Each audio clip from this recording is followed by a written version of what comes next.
NBA Haters. Alors, dans cet épisode, on fait le point sur les playoffs du côté de la conférence Est. Je t'ai accompagné de Marine, de Calonne et de Tatane. Alors, on n'a pas du tout parlé de la série Washington-Philadelphie parce que, soyons honnêtes, à part les frasques un petit peu extra-sportives, il n'y a pas vraiment beaucoup de choses à analyser dans cette série ici. De même pour Boston et Brooklyn. Alors, bravo Tatum, shout out à Zaf, Boston qui gagne un match avec une performance extraordinaire de Tatum qui met 50 points. Mais en réalité, vraiment, on ne les voit pas non plus poser une surprise et battre Brooklyn.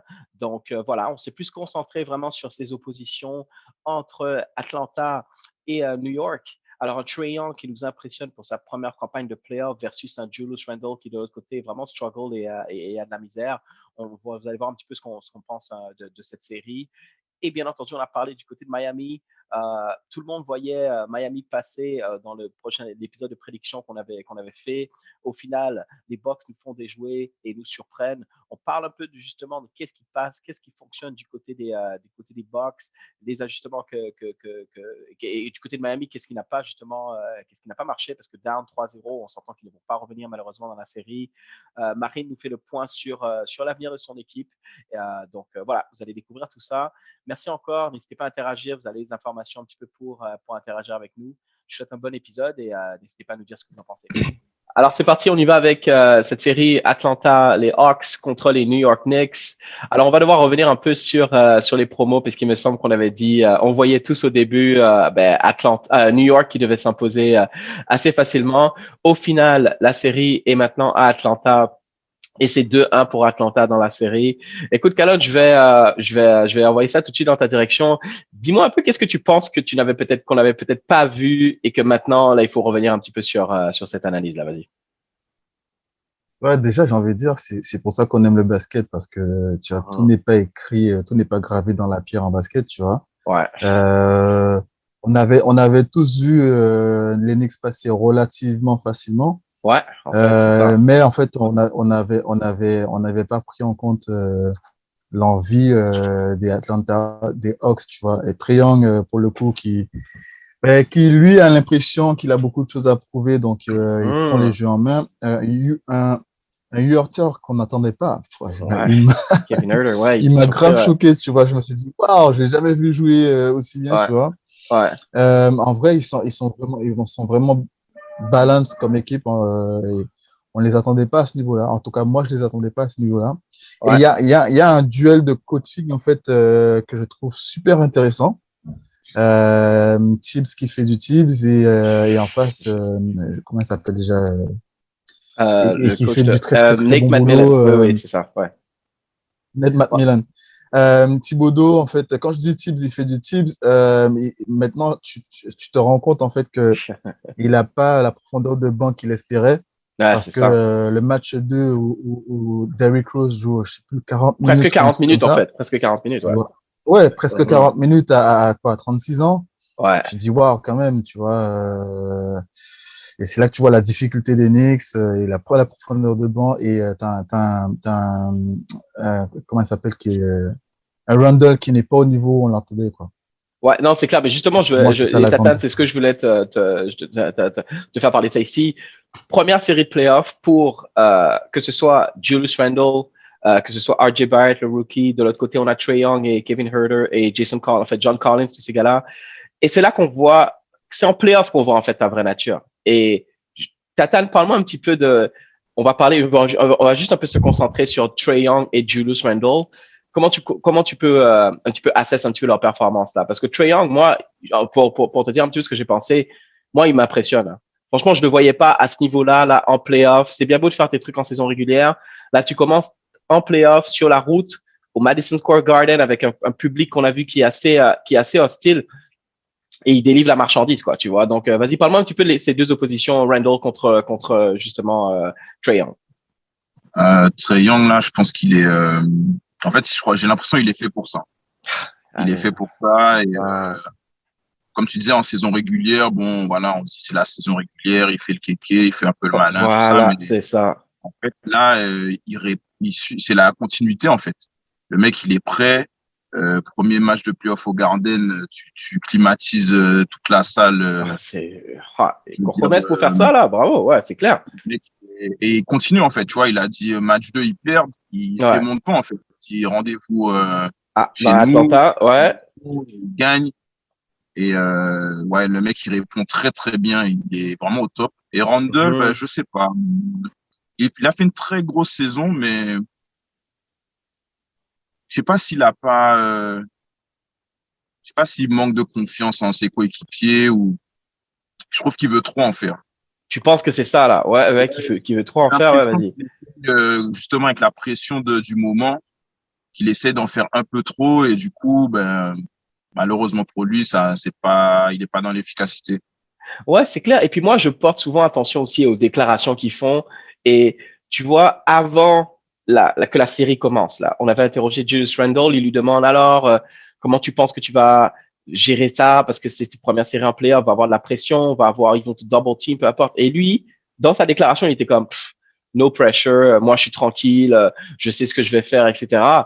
Mais là, regarde, ça fait 3 matchs, là. Ça fait trois matchs qu'il struggle. Et quand tu vois son body language, dis-moi un peu ce que je pense de ça, Tatan. Après, je vais aller sur Marine. Mais moi, j'ai l'impression que tu vois qu'il est pas bien, là. Quand tu vois comment son regard, son attitude versus Trae Young, là, qui a l'air d'être au top de sa vie, dans son élément, quoi. Ouais, vas-y. C'est pour ça que je disais qu'il manque en efficacité. J'ai l'impression qu'il en fait trop. Il veut trop bien faire. Il veut tellement réussir. Ouais. On fait au fur et à mesure. Ça fait 3 matchs où il répond moyennement présent. Et au fur et à mesure, il va se frustrer de plus en plus, sauf si prochain match, il réussit à se libérer, à faire une bonne prestation. Il y a que ça qui va le faire se lâcher un peu. Ouais, mais ok, merci pour ça. Marine, parle-moi un petit peu, parce que ça, je veux t'entendre un petit peu sur le point du coaching que Calonne avait apporté un petit peu plus tôt.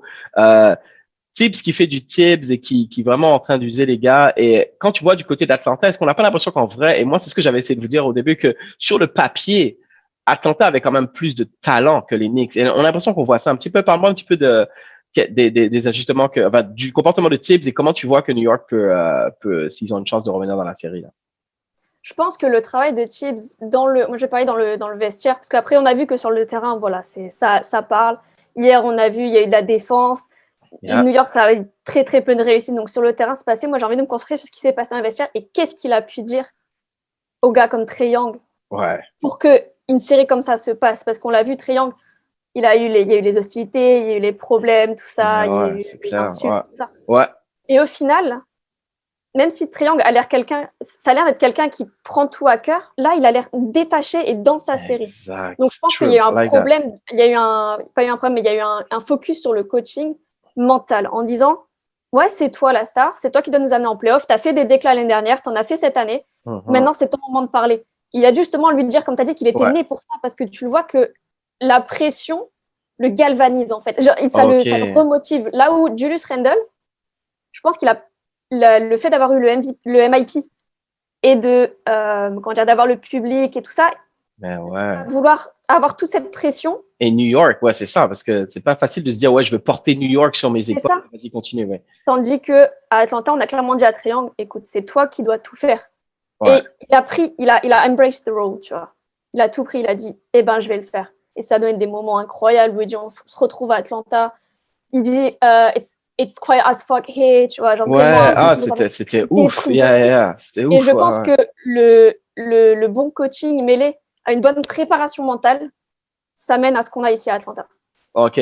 Non, c'est clair. Pour revenir, juste j'ai l'impression, moi, pour l'avoir vu avec d'autres joueurs, que le titre de MIP est plus haut à porter que le titre de MVP.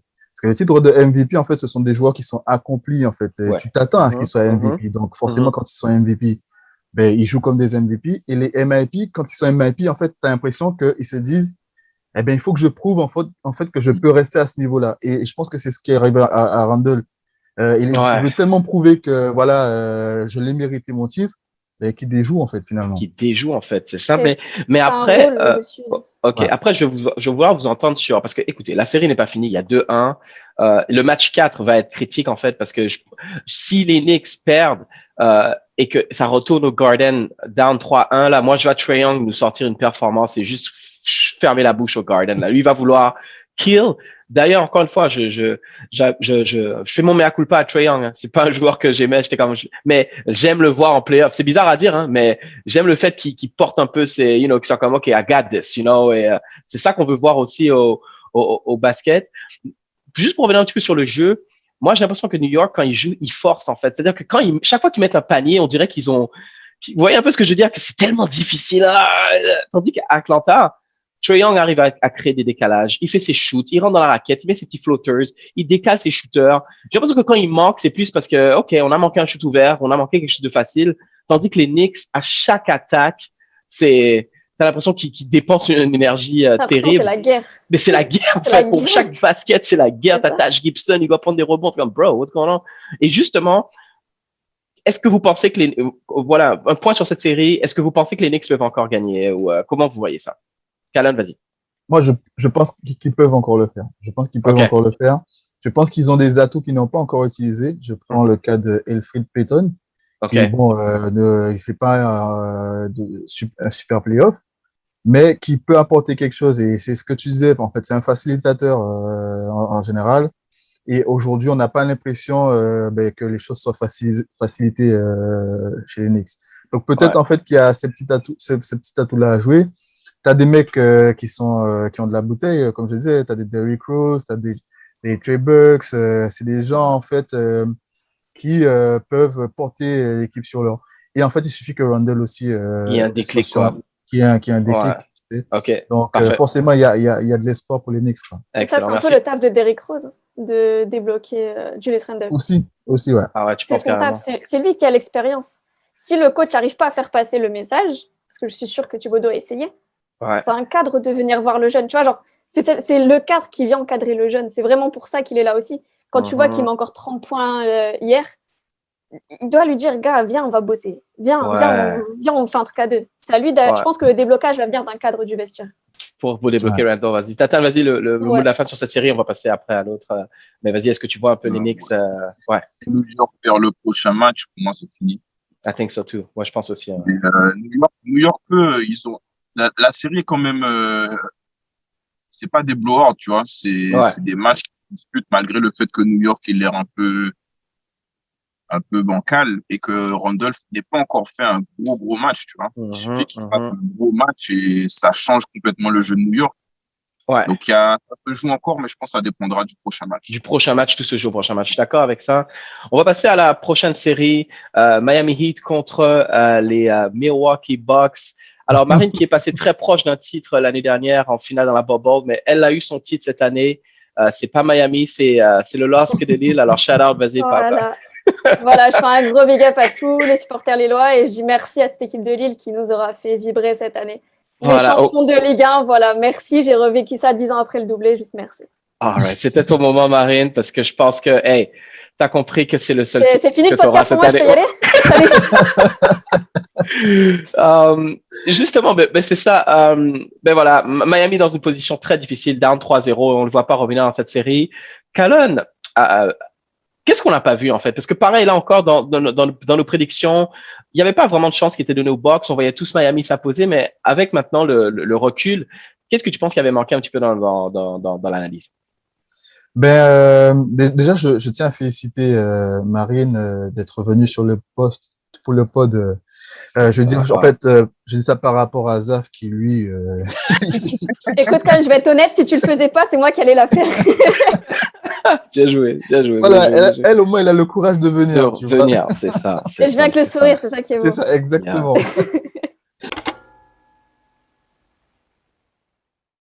Personne ne s'y attendait, mais c'est pourtant Boston qui s'est imposé lors de son premier match des playoffs au TD Garden, permettant aux Celtics de revenir dans la course.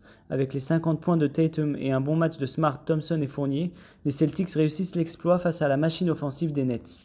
À mon avis, il est maintenant très important que les Celtics continuent d'ajuster leur défense sans Jaylen Brown pour avoir une chance de reprendre l'avantage. On garde donc une lueur d'espoir.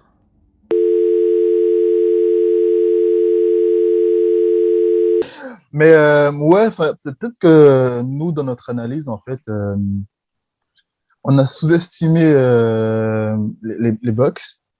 Mais clairement, on a sous-estimé les Bucks. Hein, et on voyait peut-être Miami trop beau. On voyait Butler, en fait. Ouais, Et jusque-là, on l'a pas vu sur le terrain. ouais. Non, Euh, ouais. non, on l'a pas vu. Et en fait, on voit des pâles copies de Tyler Hero et de Duncan Robinson, ouais, il passe à Duncan côté Robinson. complètement de leur série, ouais, c'est ça, Voilà, ouais. je sais pas si ils étaient un peu trop arrogants en se disant on l'a déjà fait donc ça Ouais, va être easy, tu vois. ouais. Mais cette équipe de Miami est méconnaissable jusque-là. Parfait, non, c'est clair. Merci pour ça.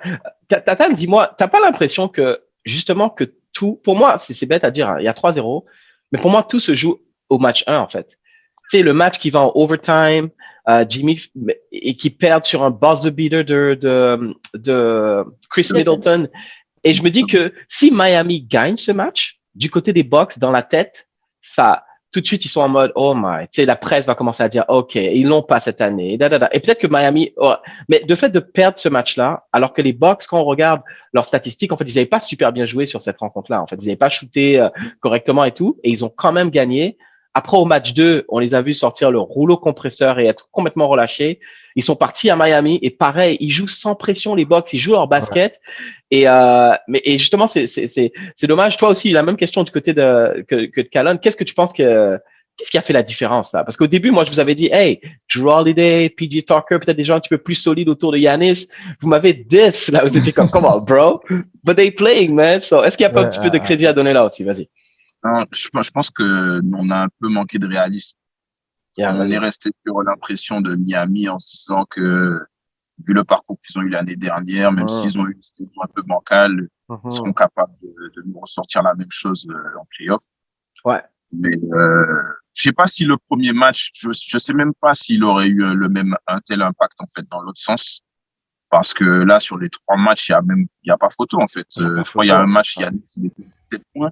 Ouais, ouais. Euh, Et il quand gagne même quand pas même des par, ouais, ouais. des mecs qui sont, ça joue bien, ça joue facile. Je sais pas ce qui manque à Miami à part un Jimmy qui, Bam non plus. mais, Bam n'est pas non plus à la hauteur dans cette ouais, série. ouais, voilà, C'est pas Bam que non plus. Jimmy, ouais. même si on avait un très grand Jimmy l'année dernière, Miami était super équilibré, quoi, tu vois. Ouais. Et là, on a plus ce petit truc magique là qu'ils avaient l'année dernière, malheureusement. Ouais, non, c'est clair. Mais merci pour ça. Et justement, l'année dernière, je me demande aussi, tu sais, t'es dans la bubble, là. Il n'y a pas de fans. C'est comme si tu joues dans un gym. Est-ce que c'est pas un petit peu plus facile pour des joueurs un petit peu moins expérimentés comme Tyler Hero, comme Duncan Robinson? Là, t'as la pression, t'as les fans qui crient, t'as l'ambiance. C'est là qu'on voit qu'en playoff, encore une fois, c'est pas si simple que ça. Marine, moi, la question que j'ai pour toi, écoute, tu t'as compris, c'est plié, là, je pense. On voit une équipe de Miami vieillissante, Trevor Ariza qui joue trop de minutes pour son âge, Andre Iguodala qui est vieux. Il va devoir avoir du changement à Miami. Et moi, en fait, ce que je veux te demander, parle-moi du futur de ton équipe là. What's next? Parce que t'es Pat Riley. Qu'est-ce que tu vois ça? Qu'est-ce que tu penses qui arrive dans les cartes pour Miami un peu pour la suite? Je pense que déjà, on a un bon atout sur le banc qui est Nemanja Bjelica. Okay. C'était un très bon joueur, il arrive, il y a du shoot, tout ça. Donc, pourquoi pas l'intégrer dans la rotation un peu plus et laisser partir des cadres au repos, tu vois. Ouais, mais, ouais. Parce que déjà, bon, on a Aslem qui prend un spot, mais Ouais. lui, voilà, honnêtement, tu vois, genre, il est tellement là dans la franchise que tu dois le garder. Après, tu intègres au staff, tout ça. Ouais. Mais je pense qu'il est important mentalement. Après, essayer de faire du move, parce que là, c'est pas possible. Tu as une équipe, on loupe tous les shoots ouverts. C'est ouf. On a un nouveau système, c'est 1, 2, 3 Cancun, c'est on loupe tous nos shoots ouverts. C'est pas possible, tu vois. Tu as tous les shoots ouverts. J'ai plus la stat en tête, mais le ratio shoot ouvert, shoot manqué, il est incroyable. Ouais. Et pourquoi? Parce qu'on n'est plus dedans.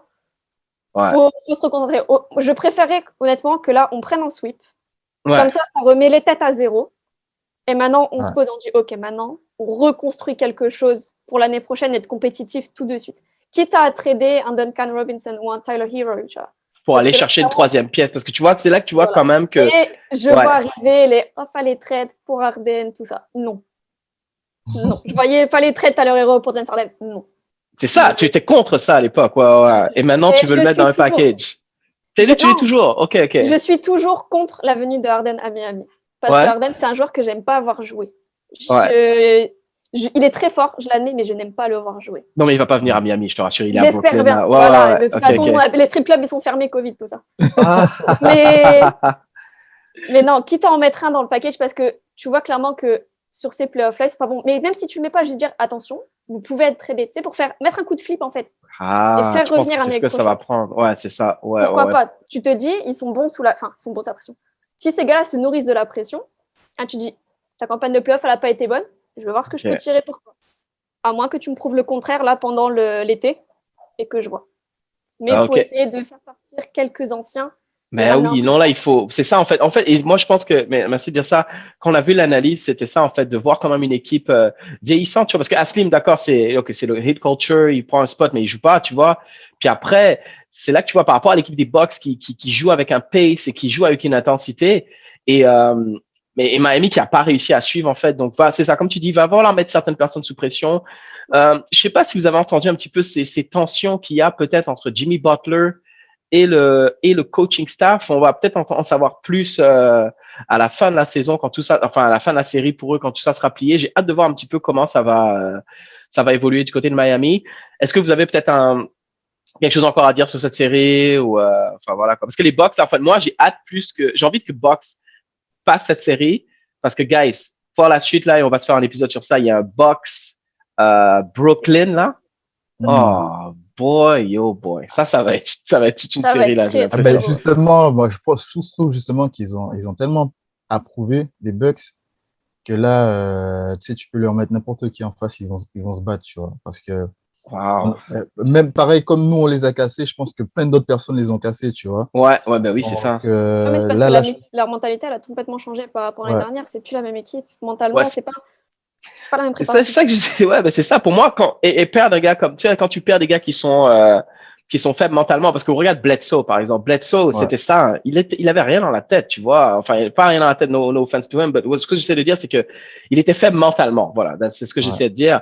Et tu remplaces un gars comme Bledsoe par un gars comme Jrue Holiday et là, je pense que là, vous le voyez en playoff. Là, peut-être que vous l'aviez un peu oublié, Jrue Holiday. Ça fait longtemps qu'on l'a pas vu, mais là, tu le vois en playoff. Hey, he's a baller, man. Il est des deux côtés du terrain, il fait son taf et c'est sûr que ça contribue. Je pense que c'est pas mal ça. Je sais pas si quelqu'un voulait mettre un petit peu de la fin pour ça, mais c'est pas mal ça, je pense, pour la conférence Est, non? Ouais, c'est bien. All right, parfait. Bon, OK, merci pour ça. All right. Attends. Vas-y. Boston a gagné un match. Big up, Zap. Big up, Zap. Big up, Zap. All right, that's what's up. All right, merci, guys. Take care.